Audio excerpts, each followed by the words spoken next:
Good afternoon. Welcome to the Long Live Third Parties podcast. Free Press Media Press Inc., a third parties books publisher, sponsors this podcast. I'm Andrew Bouchard. Greetings. Hello.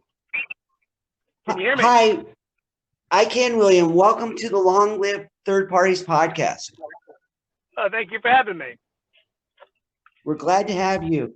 Friends, today, representative from the Moderate Party of Rhode Island. So thank you for attending. Let us get started by you kindly giving us an introduction to who you are. Okay, well, William Gilbert here, chairman of the Moderate Party of the state of Rhode Island. The party's been around for about 14 years now. We were originally founded by a businessman here in the state of Rhode Island named Ken Block, who, like ourselves, felt a big disconnect between, the Republican and the Democrats and the divide between the two parties. And, since then we've been struggling as other third parties to gain some traction, but we have newsmaker status here in the state of Rhode Island, and we participated in the last 4 gubernatorial elections. So we're excited to try and keep the movement alive. Excellent. We're started to provide an alternative to the two parties. So kindly explain what the Moderate Party is all about and its platform. All right, we basically have, the platform that we've been trying to push is, we call it the 4 E's. One of the biggest elements is the economy. We think the government should be focusing on the economy. We should be focusing on education. And, those are 2 of our biggest pillars right now. Also the environment. And, when you start looking at some of the things that we think the government are getting involved in, I think that we can't be everything to everybody. So, the party has tried to focus on, the bricks and mortar type of policies that government affect on a daily basis, and leaving a lot of the zoning regulations and some of those issues to the local, the local jurisdictions. But we've been trying to provide that, bridge to the divide between the extremists on the left and the extremists to the right, where I think most people are a little of everything, depending on the issue. Some people are, but a lot of people are a little conservative and a little liberal. So we tried to be more issue-based in our approach. I see. Hence the name Moderate Party, huh? Yeah, actually, it's funny. We've been struggling that with the last 4 years because we want to be moderate and not be extremist, but at the same time, we're struggling with actually talking about changing the name now, as we don't want to feel or seem weak. We have strong views on a lot of issues. We don't want to feel, some people consider it, kind of moderate here and there. So we struggle with the name and the connotation of it. So, we're trying to work a little bit better on our branding, on, what to be a moderate actually means. We're talking about common sense, level-headed, pragmatic versus, weak, or a lot of people like to say compromise. The old saying with compromise, both parties or both sides lose when you compromise. But we have strong views on both sides, but trying to keep that, the dialogue and the communication going is, the essence of what we mean by that moderate stance, where we're not trying to, swing the pendulum one way or the other on society. I see. So how is ballot access for alternative parties, minor parties, in until the last election, we had ballot access. We had a spot on the ballot, but we did not maintain our 5% showing in the last election. So we lost our ballot access, but in the state of Rhode Island, it's the same amount of signatures. It's 1,000 signatures to be on the ballot, regardless. So in essence, what really happened to us in the last election with that Trump wave that ran us over was you don't have the coin toss where the Democrats and Republicans, the traditional parties, whoever is listed first on the ballot is determined by a coin toss.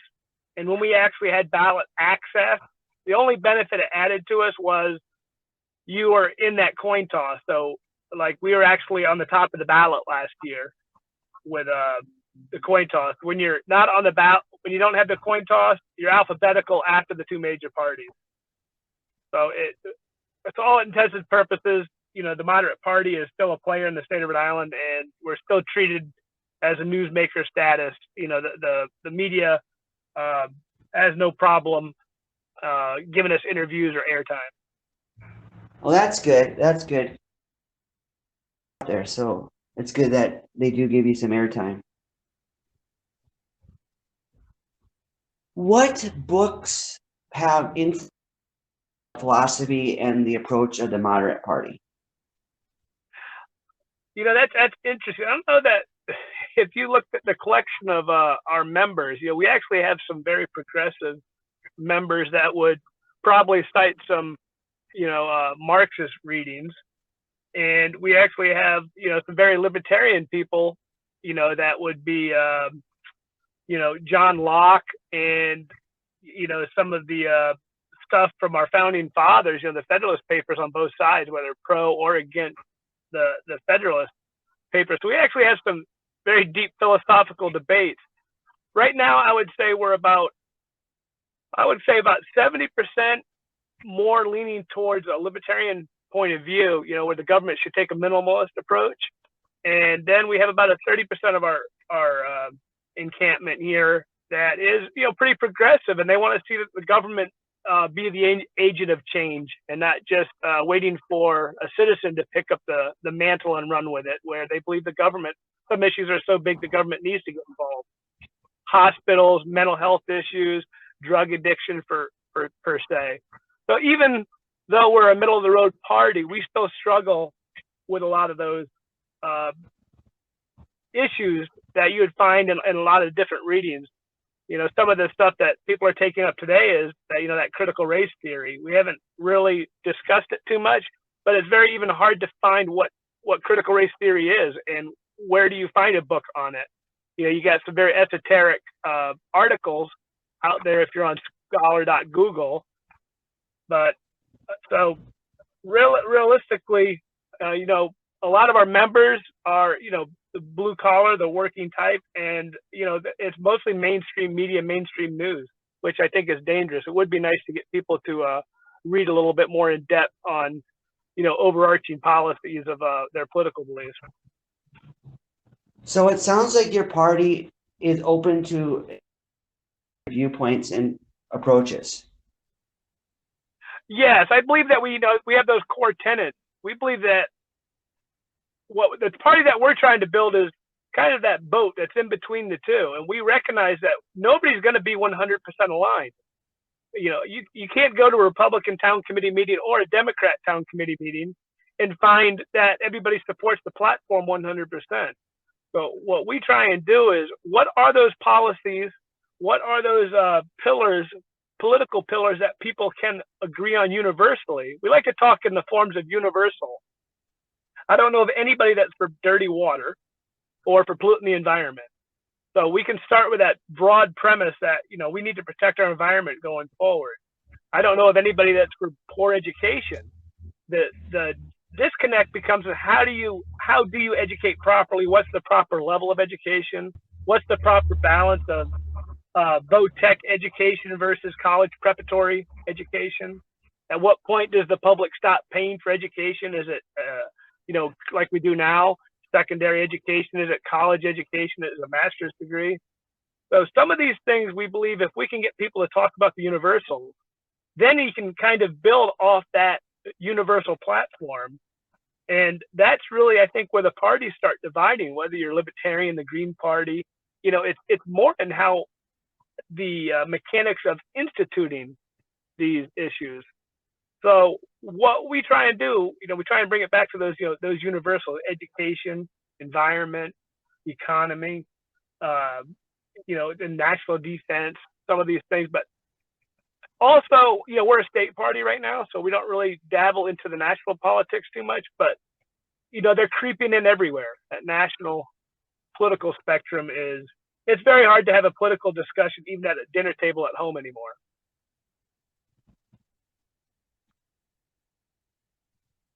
So if somebody out there listening, some of our audience, your party, whether they live in Rhode Island or if they live elsewhere, what would be the best thing they could do to help you the most? I think people like yourself, the alternate media, as people label it, helping us get our voice out there, helping people direct them to our website, that type of stuff. A little bit financially, we're kind of self-funded at this point. I don't want to go out and ask for a bunch of money when we don't have the infrastructure to maintain it. But if people can visit our website, they can share our videos, share our podcasts, and if we can get on other platforms and forums. And I think if we start making coalitions between, everybody could use more graphic artist work, everybody can use more editors. There's only so much time in the day. So I think that's why third parties are having trouble gaining traction. Is, let's face it, the Democrats and Republicans, the main two parties in the country, they got better teams. They got bigger and better teams, and they're able to divide their labor into, they have better PR people, they have better writers, and I think that people can bring their skills. We don't need money, we need the skills. People that are like-minded, that can work together on those universal pillars, and at the same time understand we might not agree on 100% of the things, but we still need to work together, because the ultimate goal is to win the game, to grow the parties, get more influential. We're excited as the moderate party, as we've been able to participate on the live televised debates for the last 4 elections, along with the other major candidates. And we're excited about that. And I know a lot of other third parties don't have that media access, but once you break into that, it becomes more critical for a party like ours to be very professional. You don't want typos in your work. So editing and that polish, bringing a better polish and a branding to your message, I think becomes critical. So we could actually use some help in those areas. I know there's a lot of professionals out there that prescribe to the third party movement. But I also think the ranked choice voting, people can start taking up that cause in their own locale and start pushing ranked choice voting, which will level the playing field. So for the people out there who do have those skills, such as you mentioned, editing, graphic design, branding, would the best place to contact email on your website, w12gilbert@gmail.com? That's correct. That comes right to me, or people can, we can give out my phone number also. I'm always looking to, team up with people, but it would be, that's where our biggest help would come now to polish. When somebody lands on that website, you got a chance for eyeballs. You want to catch those eyeballs, and you want them to stay there long enough to ask them some probing questions that tries to get them to think long enough so you can present them your point of view. And I think if we can pique people's curiosity, and even in the political, we talked about talking politics at the dinner table. If you can pique somebody's curiosity in a way that doesn't threaten them, where you can actually have a dialogue, I think you're starting to win. And then then you can build a team, and then you can implement a solution. But if you can't talk about it, we're never going to implement solutions in our country ever again. Can you imagine trying to build Mount Rushmore today? We're never going to be able to build a Golden Gate Bridge. We're not going to build up Mount Rushmore. We're not going to build a Washington Monument. We're not going to be able to do anything cool as a government because of the infighting and the culture of cancel and the culture of no.